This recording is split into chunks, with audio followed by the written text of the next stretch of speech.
Monday, September 15th, 2008. Lehman Brothers files the largest bankruptcy in U.S. history, precipitating the global financial crisis. It's not good. It sucks. How did it happen? In the mid-2000s, the U.S. real estate market was on fire, fueled by cheap credit. With interest rates low, investors seeking better returns looked for new investments, and Wall Street saw an opportunity. New investment vehicles allowed bankers to bundle thousands of individual mortgages together into bonds. As homeowners paid their mortgage every month, that money was pooled and paid out to the investors who bought those bonds. Before long, most mortgages from America's pool of qualified borrowers, the so-called prime market, had already been bundled and sold off. Rather than watch profits dry up, brokers and banks turned to the subprime market, less qualified borrowers with bad credit histories or unstable income. From 2001 to 2006, the subprime share of the mortgage market more than doubled.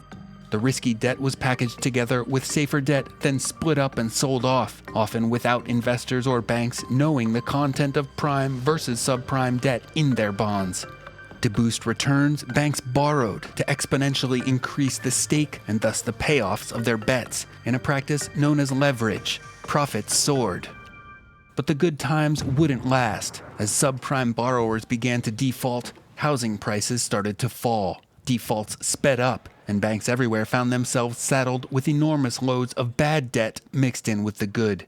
No one was sure anymore what their portfolios were worth, thus whether or not they could afford to keep lending to each other. And the crucial interbank credit system that keeps major financial institutions solvent began to freeze up.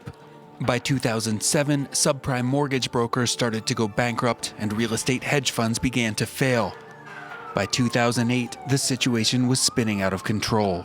In March, Wall Street's fifth largest investment bank, Bear Stearns, was saved at the last minute from bankruptcy, sold to J.P. Morgan Chase for pennies on the dollar. The U.S. government guaranteed Bear's bad debt to seal the deal, fearing irreparable damage to the financial system if it was allowed to go under. Bear was too big to fail.